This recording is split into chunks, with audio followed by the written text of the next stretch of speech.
La siguiente presentación corre a cargo de Juan José Gómez Doblas, que trabaja en Málaga en el Hospital Clínico Universitario Virgen de la Victoria y nos va a hablar sobre lo mejor de la insuficiencia cardíaca. Cuando quieras, Juanjo.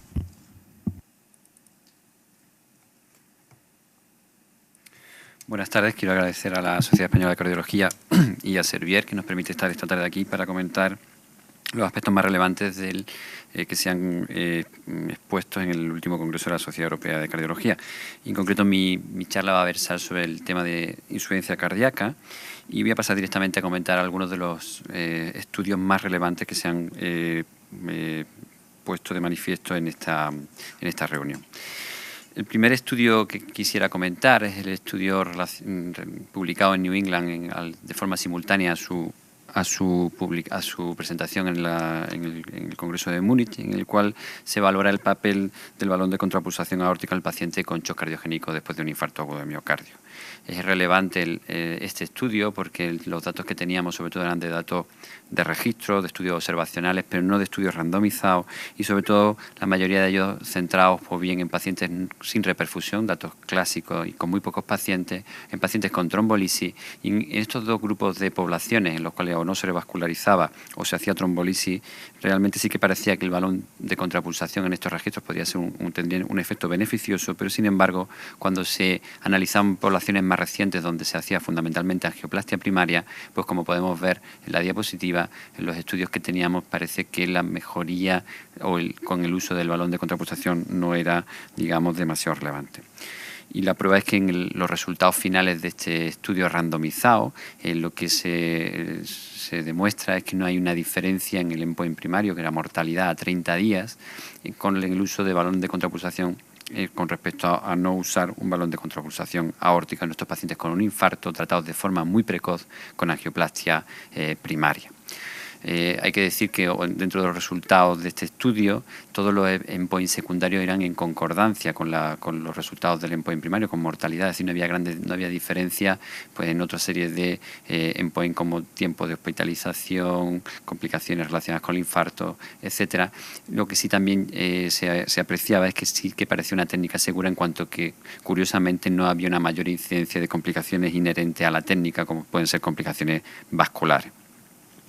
Otro segundo estudio que se ha comentado y que fue además de interés en el Congreso Europeo fue el de un nuevo fármaco, el SCZ-696, que es un fármaco que actuaría sobre el sistema renina-angiotensina, pero digamos con una doble vertiente. Es un fármaco interesante porque además en la población en la que se ha analizado, y ahora vamos a analizar un poco en qué consiste el fármaco, es fundamentalmente en pacientes con insuficiencia cardíaca con función sistólica conservada. Como todos ustedes saben, esta es una patología, la insuficiencia cardíaca con función sistólica conservada, donde tenemos muy poco arsenal terapéutico y donde además casi todos los fármacos que hemos probado han sido con poco éxito, sobre todo en reducción de mortalidad y de morbilidad. Y en concreto los estudios que hay con los fármacos que inhiben el sistema renina-angiotensina o los antialdosterónicos no han conseguido grandes efectos a este nivel. El nuevo fármaco forma parte de una nueva familia de fármacos que estarían fundamentalmente, es un fármaco que es una combinación de dos, que se desdobla dentro del organismo en dos fármacos. Uno sería el valsartán, ya por todos conocido, y el otro es en un metabolito inicialmente inactivo, que después se activa, que es el HU377, que fundamentalmente es un inhibidor de la neprilisina, la neprilisina es una metaloproteasa que inhibe los factores natriuréticos. De manera que al inhibir este fármaco favoreceríamos el efecto, por tanto, de todo el sistema natriurético, de los péptidos natriuréticos. Interesantemente, este estudio se fue diseñado, un estudio que realmente todavía no analiza eventos clínicos y fundamentalmente fue diseñado para valorar tanto la seguridad como la eficacia del fármaco, pero como utilizando como endpoint primario el NT-proBNP. Hay que decir que este fármaco no actúa directamente sobre el NT-proBNP, por lo cual nos permite, digamos, de alguna forma evaluar el efecto del fármaco sobre la tensión o sobre el estrés que se produce sobre el corazón. Y lo que se analizó fue el valor de este marcador, de este biomarcador a las 12 semanas, y también se valoró datos de la estructura funcional del corazón, sobre todo en tema de volúmenes, de fracción de eyección, a las 36 semanas. Se analizaron unos 700 pacientes y, como pueden ver en la diapositiva, en el endpoint primario, que era fundamentalmente, como les decía, el valor de BNP a las 12 semanas, pues el SCZ696 conseguía una reducción significativa del biomarcador con respecto al control, que en este caso era valsartán. Esta quizás es una de las críticas del estudio, porque compararse con valsartán quizás tiene no tiene mucho. Podría ser una crítica importante en el sentido de que tampoco el valsartán ha demostrado que en función sistólica preservada sea un fármaco eficaz, pero en concreto lo que sí se demuestra en este estudio es esa reducción del BNP. También hay mejoría tanto en el grado funcional de los pacientes a las 36 semanas como también en la reducción del volumen auricular. Y curiosamente, sobre todo para digamos, abrir nuevas hipótesis de trabajo, lo que llama la atención de este pequeño estudio es que aunque en análisis por subgrupo había una eficacia similar en todos los grupos, sobre todo había una eficacia muy importante en el grupo de pacientes diabéticos y abre nuevos campos a explorar en el futuro. Cuando se analizaba en el seguimiento 36 semanas, se ve que esa reducción inicial importante en el BNP no era tan significativa, pero se mantenía cuando se comparaba con valsartán. Una de las conclusiones de este estudio probablemente es que tenemos una nueva vía para explorar en los pacientes con insuficiencia cardíaca y función sistólica preservada, que como les decía, probablemente es un campo en el que tenemos pocos avances en los últimos años y ya hay estudios en marcha, que son estudios en fase 3 en el que se valoran eventos clínicos con este nuevo y novedoso fármaco. Otro aspecto muy interesante y que sobre todo tiene relevancia, porque después, como veremos, vamos a comentar un poquito más en profundidad las guías de insuficiencia cardíaca que se comentaron bastante en el Congreso de Múnich, es este estudio que se publicó a la vez en el European Heart Journal sobre el efecto de la valladolid sobre las hospitalizaciones recurrentes. Es un análisis, un subestudio del estudio CHIEF.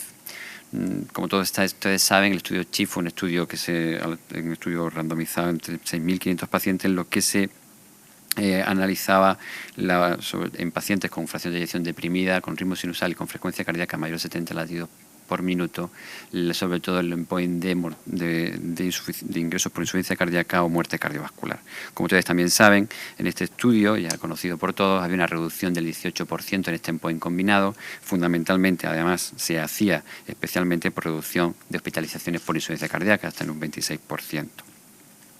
Quizás lo más importante del CHIEF, aparte del efecto que tenía sobre la reducción, sobre todo de hospitalización y de mortalidad en el endpoint combinado, quizás lo más importante es que además nos hizo ver a los cardiólogos que la frecuencia cardíaca no solo es un marcador de riesgo, sino que también puede ser un marcador que puede ser tratado. Y sobre todo también uno de los aspectos más relevantes del CHIEF es que nos puso un target de tratamiento en los pacientes con insuficiencia cardíaca, con disfunción sistólica, que era, como pueden ver en esta diapositiva, como la reducción por debajo de 60 latidos por minuto era donde conseguíamos una reducción del endpoint de forma más intensa. Digamos que de alguna forma vimos que se podía tratar y además también nos marcaba el camino hacia donde tendríamos que llegar, un poco en la senda de lo que hemos hecho en cardiología, por ejemplo, la cardiopatía isquémica con el tema del LDL colesterol, ¿no? El objetivo de este análisis fue no solo evaluar lo que ya conocíamos, sino sobre todo ver qué ocurría en algo que normalmente se hace poco, que es valorar las hospitalizaciones recurrentes después del primer ingreso por insuficiencia cardíaca. ¿Y por qué por qué es importante su análisis? Pues porque, como ustedes bien saben, después de la primera hospitalización por insuficiencia cardíaca, este es un evento muy importante en los pacientes con esta patología. El 20% de los pacientes tienen un reingreso por insuficiencia cardíaca en el primer mes, pero al cabo de 6 meses hasta el 50% de los pacientes reingresan.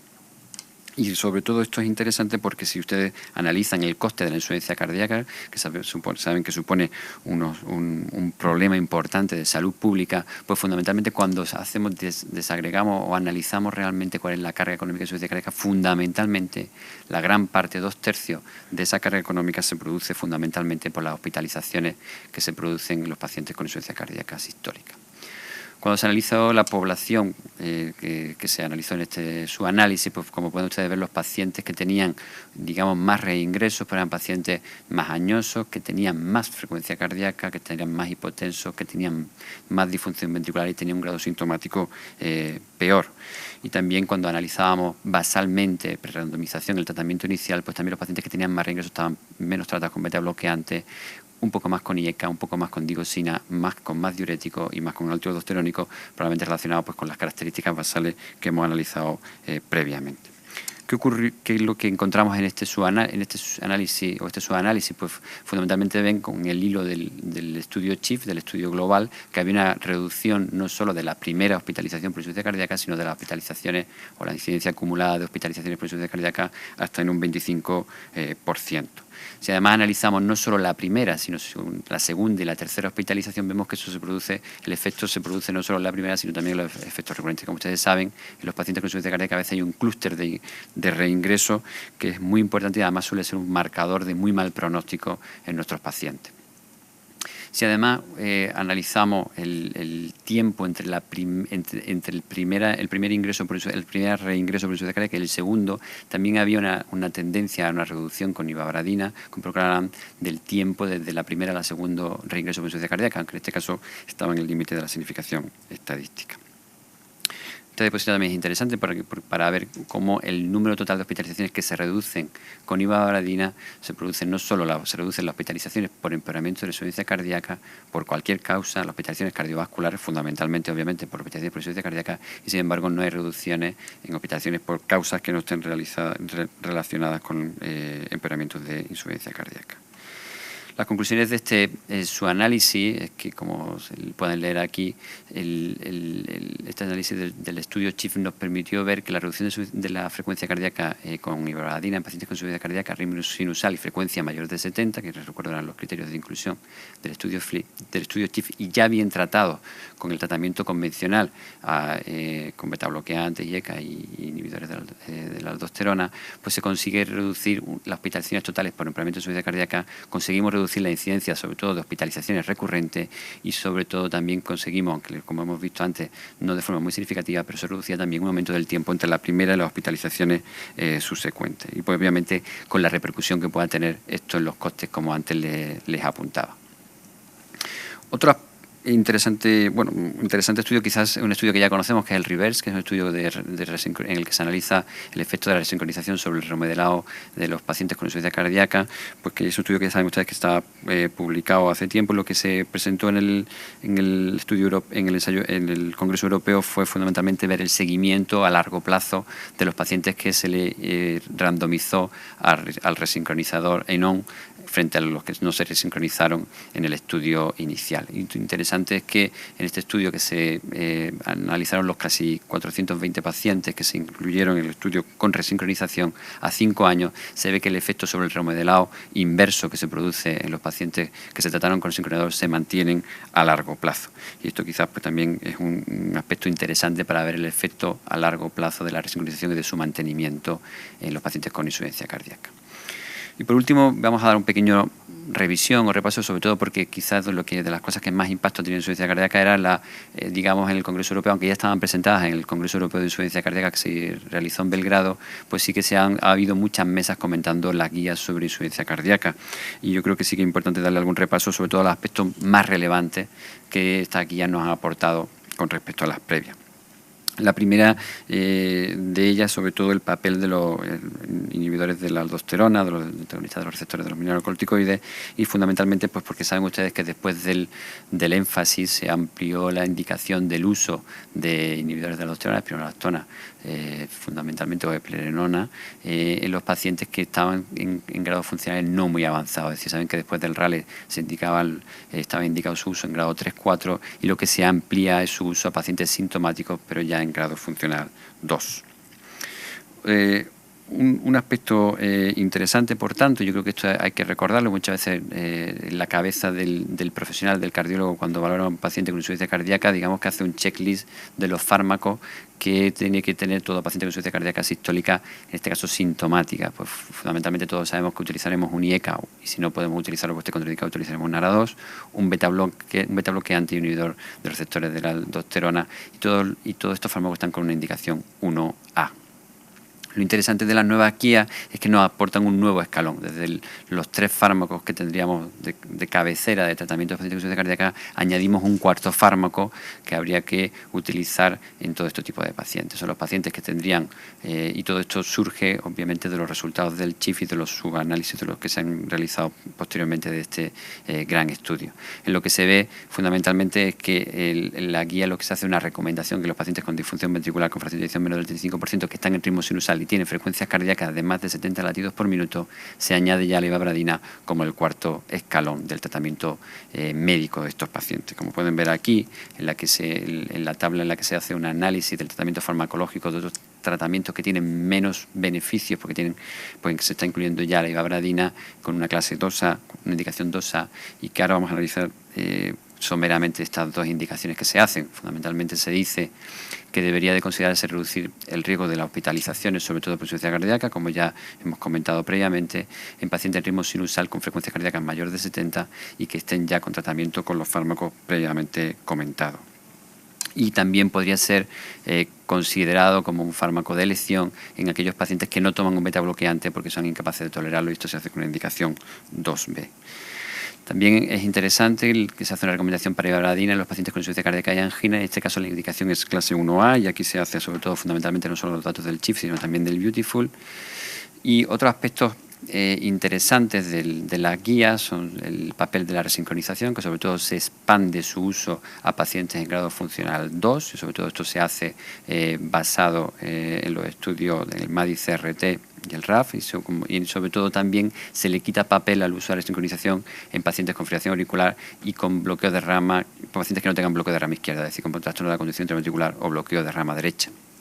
De manera que esta indicación se ciña a clase 1A, sobre todo en pacientes con bloqueo de rama izquierda y QRS mayor de 130 milisegundos, y sin embargo en pacientes sin bloqueo de rama izquierda se habla ya de un QRS de más de 150 milisegundos y con una, digamos, indicación clase 2A. Esto se basa, como les decía, en los datos del RAF y del MADI-CRT. Y quizá para terminar, comentarles que por primera vez en la guía y de forma un poco llamativa, sobre todo para lo que habitualmente hacemos desde el punto de vista clínico, pues se incide en que hay poca evidencia o falta de evidencia científica importante para la mayoría de las medidas de estilo de vida que se recomiendan en los pacientes con insuficiencia cardíaca. Especialmente se hace referencia a la dieta sin sal, en cuanto al sentido de que no hay ningún estudio que nos demuestre su beneficio, y sin embargo solo hacen dos grandes recomendaciones que afectan a los estilos de vida en este tipo de patología. Una es fundamentalmente la de la recomendación de hacer un ejercicio aeróbico regular en los pacientes con insuficiencia cardíaca para mejorar su capacidad funcional y sus síntomas, y la otra son sobre todo la que los pacientes puedan ser, digamos, incluidos en programas de manejo multidisciplinar, comunidades de insuficiencia cardíaca o programas de rehabilitación cardíaca en los pacientes con insuficiencia cardíaca. Muchas gracias.